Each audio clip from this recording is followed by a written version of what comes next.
Bersyukur pernikahan mereka masih baik-baik saja hingga saat ini. Namun aku kasihan pada kehidupan saudara sepupuku. Ia tidak bahagia tinggal bersama ayah dan ibunya. Mungkin ini bukan urusanku, tetapi aku menyaksikan bagaimana sandiwara keluarga mereka dimulai dan aku masih merahasiakannya.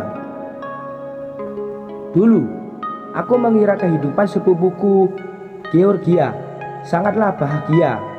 Keluarga terpandang, bergelimang harta, hingga kedua orang tua yang baik dan penyayang. Sekilas memang kehidupan Georgia terlihat sangat harmonis, layaknya keluarga impian. Tetapi suatu ketika aku melihat ayah Georgia, Om Sandi, tengah memeluk wanita lain di sebuah restoran pada malam hari. Kukira aku salah orang, tetapi setelah aku menegaskannya hingga berkali-kali, aku sangat yakin itu adalah Om Sandi. Malam itu aku sangat terkejut hingga kehilangan kata-kata.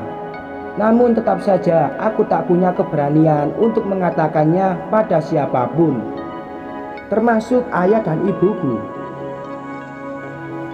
Aku tidak ingin menghancurkan kebahagiaan keluarga lain, sekalipun apa yang kulihat adalah kebenarannya.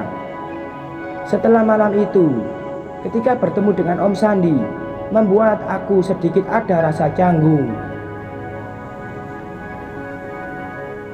Om Sandi sangat baik padaku. Beberapa kali ia membayarkan kuliah dan membelikanku laptop. Jadi, aku tidak ingin membuatnya marah dengan mengatakan hal yang bukan urusanku. Beberapa hari kemudian, setelah kejadian mengejutkan itu, aku kembali melihat Om Sandi memasuki hotel berbintang dengan wanita yang sama. Sepertinya Om Sandi memang senang sekali bermain di daerah universitasku. Namun, lagi-lagi aku bungkam. Tak ingin rasanya aku bagikan berita buruk itu pada siapapun, termasuk Georgia. Perlahan aku mulai mencari tahu siapa wanita yang bersama dengan Om Sandi, hingga mereka seringkali kutemui di sekitar universitasku. 3 bulan mencari, akhirnya aku tahu kalau wanita itu mahasiswa di universitas yang sama denganku, meski berbeda fakultas. Tak heran jika Om Sandi terlampau sering menghampirinya dan berada di sekitar universitas.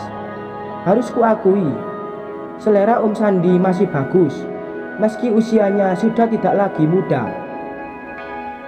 Sarah, nama wanita itu. Ia cukup terkenal di fakultasnya karena wajahnya sangat menawan. Tingginya semampai dengan pinggang ramping, berdada cukup besar, proporsional. Aku membiarkan Om Sandi dengan wanita itu memiliki urusan mereka sendiri, dan aku beralih dengan urusanku.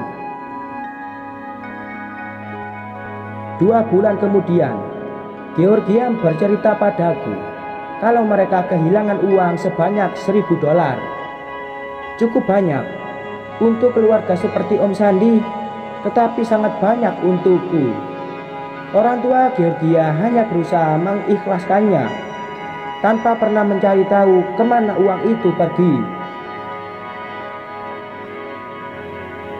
Tetapi Georgia selalu mengutuk bank yang telah menghilangkan uang orang tuanya. Terkadang aku terkekeh dengan tingkahnya. Kebetulan ia memang berbeda cukup jauh denganku. Jadi wajar saja jika sikapnya masih kekanak-kanakan. Jauh di dalam benakku, aku yakin uang itu tak hilang, melainkan berpindah tangan.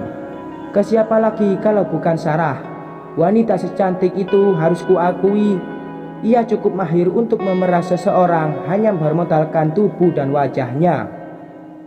Beberapa minggu kemudian, aku memutuskan untuk berlibur bersama teman-temanku ke sebuah pantai.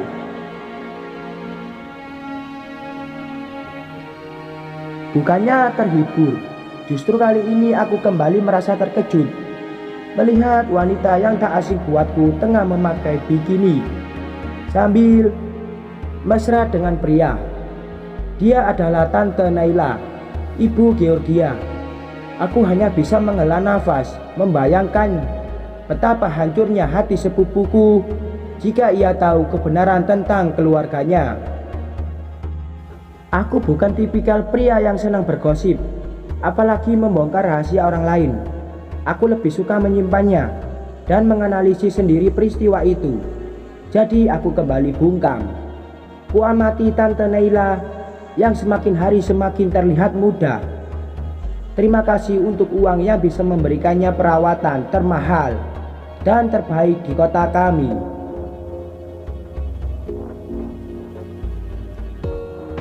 Teman-temanku asik bermain air, sedangkan aku sibuk untuk menyembunyikan identitasku dari Tante Naila. Aku tidak ingin ketika ia melihatku suasana akan berubah menjadi canggung. Aku berhasil menyembunyikan diri dari Tante Naila di pantai. Tetapi sialnya kami memilih hotel yang sama. Kamarku dan Tante Naila hanya berjarak beberapa pintu. Tentu saja aku tidak akan menebak apa yang tengah mereka lakukan di dalam sana.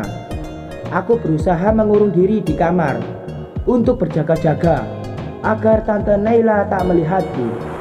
Di malam yang sama, aku menghubungi Georgia dan dia mengatakan kalau ibunya sedang berada di luar kota untuk urusan bisnis. Benar, bisnis personal, pikirku. Semalam untuk Georgia menelponku dan bercerita tentang teman-temannya yang membosankan sampai pria yang ia taksir di sekolah. Seperti wanita pada umumnya, Georgia meminta saran padaku agar ia bisa terlihat di mata pria itu. Malamku berakhir dengan cerita Georgia yang kesal karena pesannya tak dibalas. Melihat kebahagiaan sepupuku itu, aku jadi semakin merasa kasihan padanya. Tengah malam aku mendengar suara langkah dua orang di dalam lorong. Dan ketika mereka melewati kamarku, dengan cepat aku mengenali suara Tante Naila. Aku minta $1.000 atau aku akan memberitahukannya pada suami dan anakmu, ucap lelaki itu.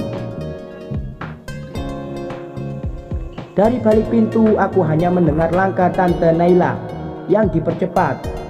Sepertinya ia kesal dengan ancaman si pria. Lalu langkah mereka berdua hilang ketika mereka berbelok di ujung lorong. Dahiku berkerut dan berpikir keras, di mana Tante Naila menemukan pria seperti itu? Jika itu memang kekasihnya, bukankah seharusnya dia bersikap jauh lebih lembut?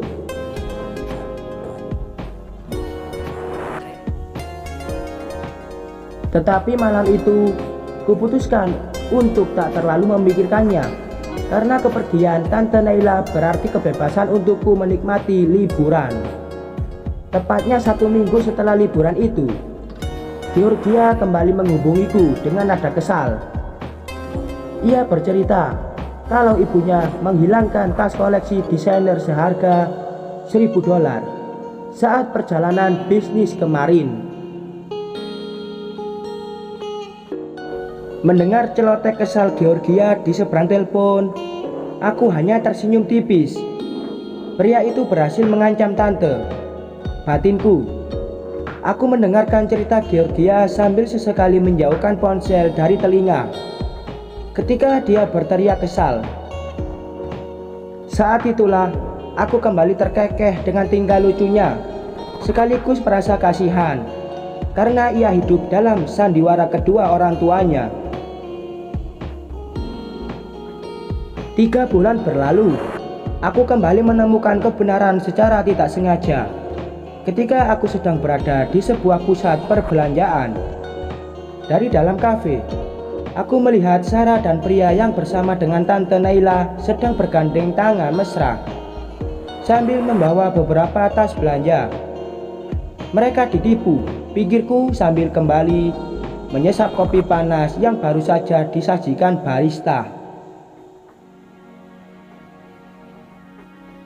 Rahasia itu tak pernah kuungkap pada siapapun, Hingga hari ini, aku membiarkan Georgie hidup dalam lingkaran sandiwara keluarga. Tetapi setidaknya dengan seperti itulah dia merasa bahagia. Tak ingin aku melihatnya tersiksa hanya karena kebenaran yang kuungkapkan. Kubiarkan waktu yang akan menunjukkan semuanya. Aku harap Georgia akan siap ketika waktu itu tiba. Sekian.